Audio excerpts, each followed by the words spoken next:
Assalamualaikum warahmatullahi wabarakatuh. Kami dari kelompok 1 Teknologi Rekayasa dan Industri Sekolah Vokasi Universitas Diponegoro ingin menjelaskan dengan judul Sejarah Penyebaran Agama Islam Syekh Jumadil Kubro. Sebelum itu, izinkan kami untuk memperkenalkan diri. Saya dari sini dengan NIM angka 80015. Saya Karina Irawati dengan NIM akhir 12. Saya Sabina Hera Aniko dengan NIM belakang 01. Saya Naila Asrafida dengan NIM 032.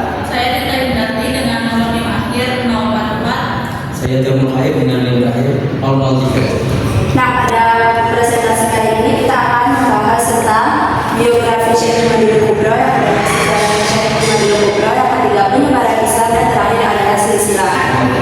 Saya di sini akan membahas yaitu biografi Syekh Jumadil Kubro itu sendiri. Syekh Jumadil Kubro adalah seorang ulama besar dari Samarkand, Uzbekistan yang dilahirkan pada tahun 1349 Masehi dan datang ke Nusantara pada abad ke-14 untuk menyebarkan agama Islam sebelum era Wali Songo. Beliau adalah leluhur para Wali Songo dan ayah dari Syekh Ibrahim As-Samarkandi yang disebut dengan Sunan Ampel serta Maulana Ishaq yaitu Sunan Negeri. Sebenarnya keberadaan makam Syekh Jumadil Kubro tersebar di berbagai wilayah di Indonesia, salah satunya adalah di Terboyo, Semarang. Perbedaan antara lokasi makam atau petilasan dari ulama ini mencerminkan luasnya pengaruh dan perjalanan dakwah beliau di Nusantara. Oke, baik, selanjutnya sejarah Syekh Jumadil Kubro. Nah, dalam tradisi masyarakat, Semarang dipandang sebagai salah satu tokoh awal yang membawa ajaran Islam ke pesisir utara Jawa, khususnya di wilayah Gunung Lirboyo yang pada abad ke-14 sampai 15 masih berupa pelabuhan kecil. Cerita lokal menyebut bahwa beliau singgah di kawasan tersebut dan mengajarkan ajaran Islam dasar kepada penduduk setempat yang sebelumnya masih memperhatikan kepercayaan lama, lalu menetap dan akhirnya wafat di Terboyo. Maka yang kini berada di Jalan Rio Sudarso, Terboyo Kulon, telah lama dihormati sebagai tempat peristirahatan beliau.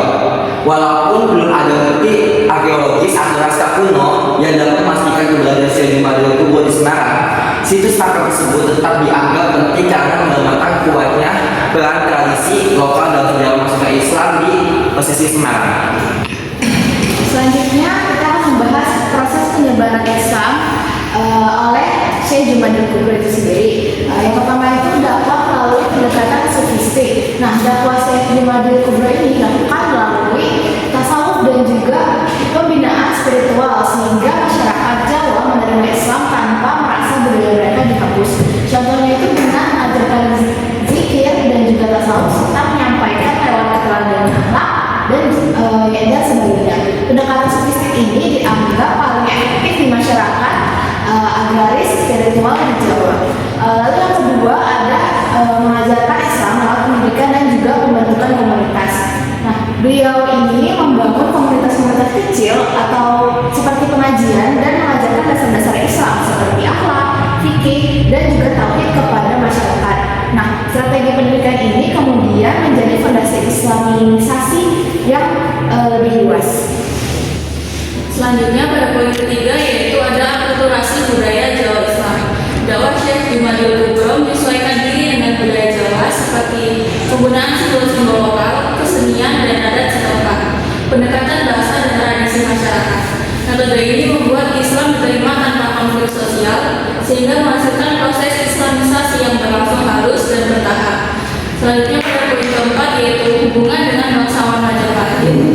Nah, keberadaan makam Islam berangkat tahun pada 1300-an menunjukkan adanya interaksi Syekh Jumadil Kubro dengan kalangan bangsawan Majapahit. Syekh Jumadil Kubro berinteraksi dengan pejabat dan keluarga bangsawan di sekitar ibu kota Majapahit yaitu Mojokerto. Beliau juga menjadi guru spiritual bagi beberapa tokoh lokal. Karena memiliki hubungan baik dengan keluarga-keluarga berpengaruh, dakwah Syekh Jumadil Kubro lebih mudah masuk ke pusat kehidupan masyarakat. Hubungan inilah yang mempermudah penyebaran Islam di pusat kebudayaan Jawa saat itu.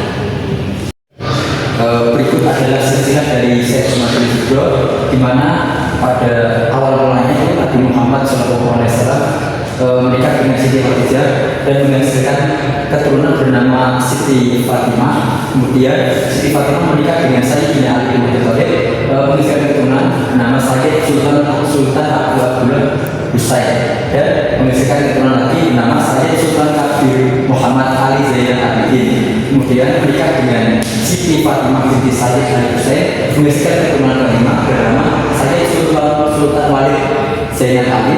Kemudian menikah lagi dengan Siti Bajin binti Sayyid Marah, menghasilkan keturunan bernama Sayyid Sultan Sulaiman. Kemudian Sayyid Sultan Sulaiman menikah dengan Siti Ruqayyah, menghasilkan keturunan bernama Sayyid Sultan Zainal Husain. Kemudian beliau menikah dengan Siti Laili binti Sayyid Hamdul Alam, menghasilkan keturunan lagi bernama Sultan Zainal Abidin. Kemudian menikah dengan Siti Amirah binti Imam Syafi'i, menghasilkan keturunan yang ke-9 bernama Sayyidina Zainal Kubro. Kemudian beliau menikah dengan Siti Zainal binti Syarif Muslimullah, kemudian menghasilkan keturunan tersebut bernama Syekh Nadimuddin Kabir. Kemudian menikah dengan Maimunah binti Said Ali. Kemudian dari Syekh Nadimuddin Kabir dan Siti Maimunah binti Syekh Halim menghasilkan keturunan yaitu Syekh Samaun yang menikah dengan Siti Hidul binti Syekh Ayah Hanafi. Kemudian menghasilkan keturunan yaitu Syekh Ashab Hakik yang menikah dengan Siti Nafsah binti Syekh Imam Umarul Mahdi, dan menghasilkan keturunan yaitu Syekh Imam Abdullah, dan menikah namun istrinya itu tidak tercatat. Kemudian menghasilkan keturunan yaitu Syekhina Abdul Rahman yang menikah dengan Siti Nabilah binti Syekh Abdul Qadir Al-Jailani. Kemudian menghasilkan keturunan yaitu Maulana Mudi Kubro yang menikah dengan Siti Asma.